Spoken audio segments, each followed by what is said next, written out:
Let's welcome to the show Congressman Bryan Steil from House Financial Services and Forbes Media Chair and Editor-in-Chief, my former boss, Steve Forbes.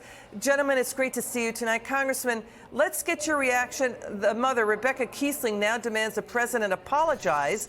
This mom says she's, quote, horrified. The president joked and tried to score political points off of Congresswoman Marjorie Taylor Greene's outrage after she testified about her two sons' killing by fentanyl poisoning. When you saw this, Congressman, what was your reaction? My heart breaks for the families that lose loved ones to fentanyl. I've spoken to multiple moms and dads who've lost sons and daughters to fentanyl and fentanyl-related deaths in Wisconsin. Just in Wisconsin alone, we had over 1,200 fentanyl-related deaths last year. Thousands across the country. Moms and dads are waking up to find out that the fact that we have an unsecured border is resulting in deaths here in America. The president should apologize for his horrific policies as it relates to the border. We got to get serious about securing the U.S.-Mexico border. Yeah, their tweets are coming in. Social media is really reacting hard against the president. Steve, let's get your thoughts on this. Let's please first watch Rebecca Kiesling in her testimony, then watch the president. And you talk about children being taken away from their parents. My children were taken away from me. You're welcoming drug dealers across our border. You're giving them protection. You're not protecting our children. If we had Chinese troops lining up along our southern border with weapons aimed at our people, you damn well know you would do something about it. This is a war. Act like it. Do something. Marjorie Taylor Greene, isn't she amazing? Oof. I shouldn't digress probably, but I've read. She was very specific recently, saying that a poor mother who lost two kids to fentanyl, that I killed her sons. Well, the interesting thing is that fentanyl they took came during the last administration. Okay, Steve, your reaction. He's scoring political points on a Democrat strategy meeting. That's their strategy? That's why they're going to be in trouble in 2024. That's why Joe Biden's ratings among Democrats are cratering. They don't want him to run again next year. That was absolutely thoughtless.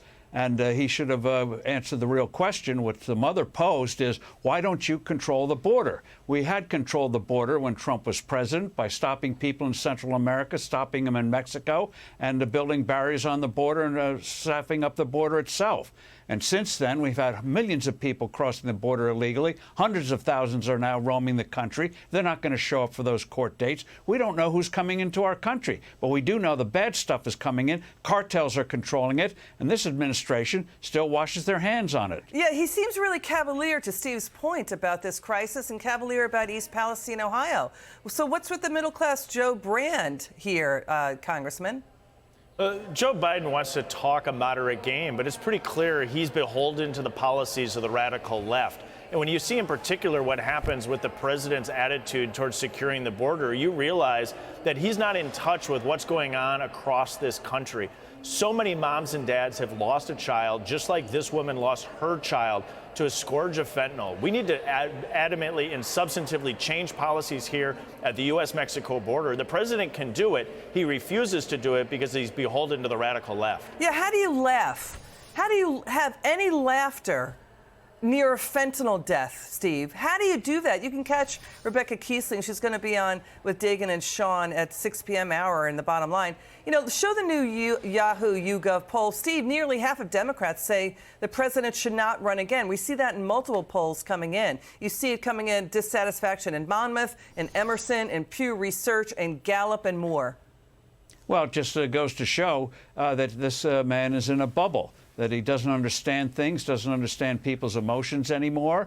And that's why he would laugh, saying, oh, it happened under Trump, not him. Therefore, ha, ha, ha. The congresswoman who was making the point about an uncontrolled border is out of touch. He's the one who's out of touch. And it's his administration. You can almost date it from the time when it looked like he might win the election. In the fall of 2020, the border surges absolutely exploded. And before that, the border was relatively under control. Policies were put in place painfully through a lot of diplomacy in those recent years. And then they just gratuitously threw them away because they came from Donald Trump. Therefore, they must be bad. and we see what's really bad. And fortunately, we see in Chicago, people are sick of crime. Imagine an incumbent mayor running for re-election can't get more than 1 out of 6 votes. That's not just losing a renomination. That is an utter humiliation. People want real things done on crime. You see it in the polls. You see it everywhere else. And they're not going to be able to hide from it anymore, the Democrats. That's why you're starting to see Democrats starting to say, well, we might have to do something about the border. Hello, yeah, 2 years late. And to what Steve's saying, too, you know, the middle-class Joe Brand, right? I mean, where's Amtrak Joe with the toxic train crash in East Palestine, Congressman? Again, just moments ago, the president says he will not go. Watch his reaction when asked by ABC's David Muir about this. Watch this. Let's put this in perspective. Within 2 hours of that derailment, the EPA was in there. Within 2 hours. So do you plan to travel there, and have you talked with the mayor? I can't recall whether I don't think I've talked to the mayor. How does he not know he didn't talk to the mayor? And he also said he didn't get a request from East Palestine. Congressman, he needs an invitation from East Palestine to go. What would it read? Dear Mr. President, we'd like to invite you to visit our toxic train crash. Please RSVP by yesterday. I mean, he needs an invite? This administration is just so disconnected with the needs of the country right now. You saw the administration go out there more than happy to tout an infrastructure bill that puts electric vehicle charging stations all across the country. But where we actually need help, whether or not it's in Ohio or whether or not it's at the U.S.-Mexico border, this administration continues to refuse to show up, acknowledge what the pain is that American families are feeling all across the country. We got to change the tune here in Washington. And we got to stay on this because the news is coming in, Steve. Biden's EPA is not testing for cancer-causing dioxins in East Palestine. Even rail unions are warning cleanup workers are now falling ill. Steve, here's the breakdown. The EPA said no to Ohio Senators Sherrod Brown and J.D. Vance. The EPA is saying we will not test for cancer-causing dioxins. Why? Because they don't feel it's necessary. They don't have any baseline information about levels of dioxins already in there from things like backyard grilling. How can they take this White House seriously when they do things like that?